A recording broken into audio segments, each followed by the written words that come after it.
Well, here's number 3 of some ghostly activity that's about to occur. Let's talk about Paranormal Activity 3.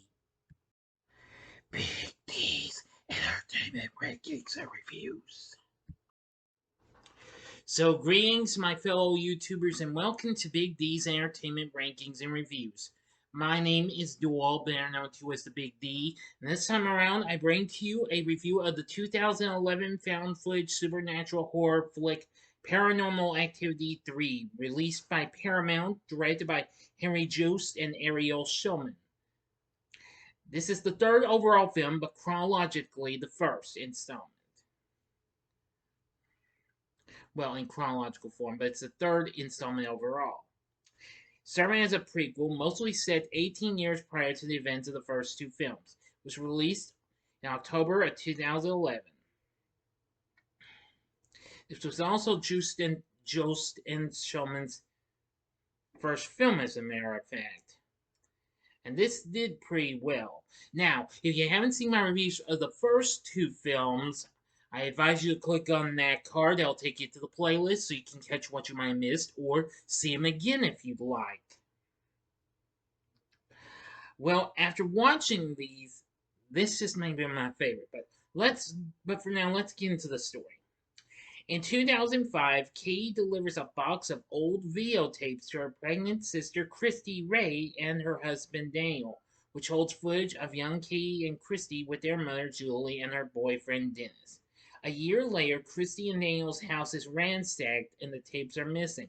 The VHS footage filmed in 1988 makes up the rest of the film. A young Katie and Christy are living with their mother Julie and her boyfriend Dennis, as their father left them for reasons unknown. Dennis notices that since Christy's imaginary friend Toby appeared, strange things have been happening around the house. After filming an earthquake in the couple's bedroom and noticing an invisible figure in the footage, Dennis is advised by his friend Randy to place cameras throughout the house. Dennis and Julie hire a babysitter named Lisa to watch the kids, but she becomes desperate to leave due to several terrifying incidents. The following night, Chrissy tells Toby that they're not friends anymore. Dennis discovers a strange symbol in the girl's closet and finds the same symbol in a book about demonology. When Christy becomes mysteriously ill, Julie and Dennis take her to the hospital. When Katie is left home with Randy, they are attacked by a black figure which violently flings furniture across the room and scratches Randy on his torso. While, well, well, excuse me, I'm getting a little tongue-tied. When Julie and Dennis return home, he informs her that the symbol belonged to a witch's coven that brainwashed girls of childbearing age into having sons, then forced them to give up their sons and forget everything afterward. But Julie dismisses his claim. Alright, the final act in the ending is already coming up. Alright, and as always, you know the procedure. You have 5 seconds to stop this video. Go to the description box below and fast forward to the time below. If you've seen the movie, please continue.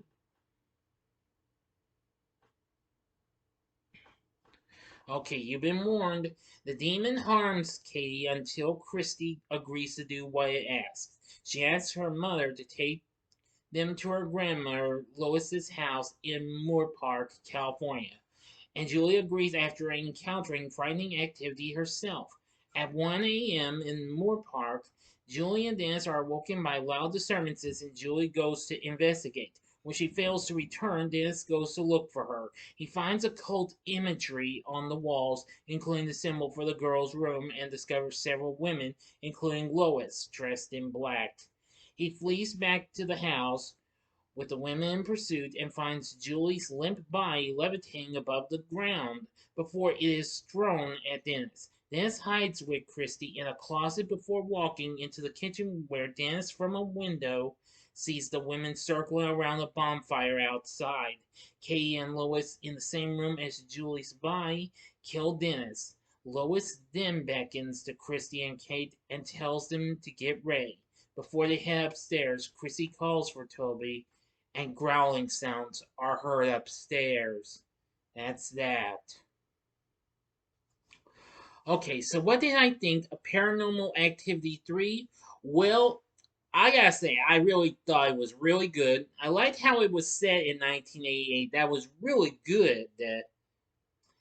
Anyway, the film did pretty well, and it went on to make 207 million worldwide. While it mostly had some good to mixed reviews and what have you, I will say is very, very good. Now, the film was later released on physical media, and also there was also a director's cut, plus lost tapes, deleted scenes not showing theaters, and that's that. Now that was good too, but I think it was pretty good. Again, as it did much better than its predecessors, grossing 8 million from its midnight showing, saying yeah, on their record for a horror film. It it really did well.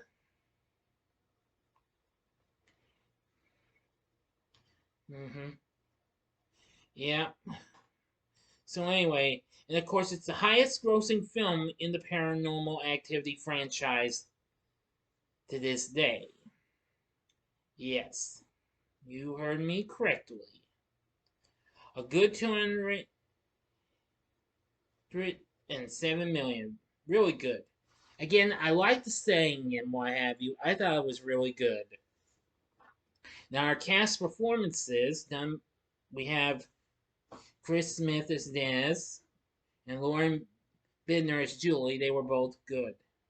We have Chloe Singery as the young version of Kate, and Katie Featherston once again as Katie. And Jessica Tyler Brown plays the young Christy, while Sprague Graydon once again plays the adult Christy. We have Dustin Ingram as Randy and Hallie Foote as Lois. So anyway, yeah, I will say the cast isn't too bad.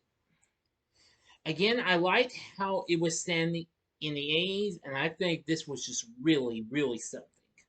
So I kind of consider this to be my favorite of the franchise. But you don't have to take my word for it. Everybody's entitled to their own opinions about this franchise and what have you.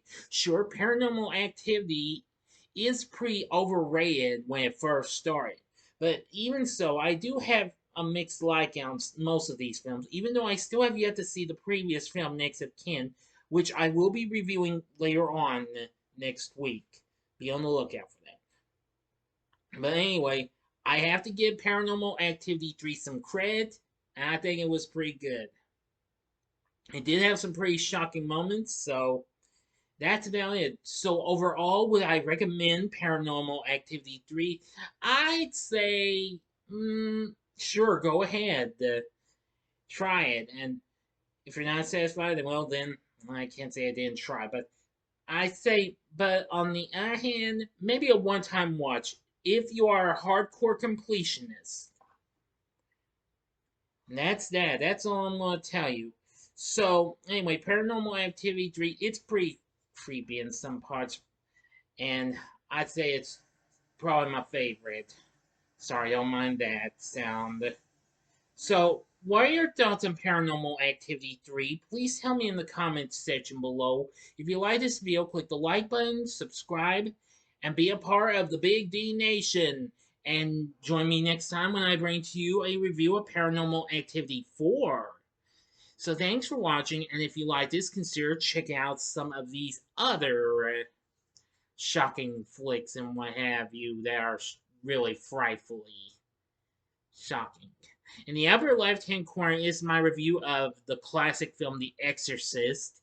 The upper right-hand corner is my review of the Blair Witch Project, or if you would like something more frightening, go to the bottom left-hand corner and see my review of the 2001 remake of 13 Ghosts. And the bottom right hand corner is the button you can click to subscribe. If you like rankings and reviews on movies, TV, music, video games, etc., then I'm your guy. Thank you for watching. Until next time, I'm the Big D saying, see ya.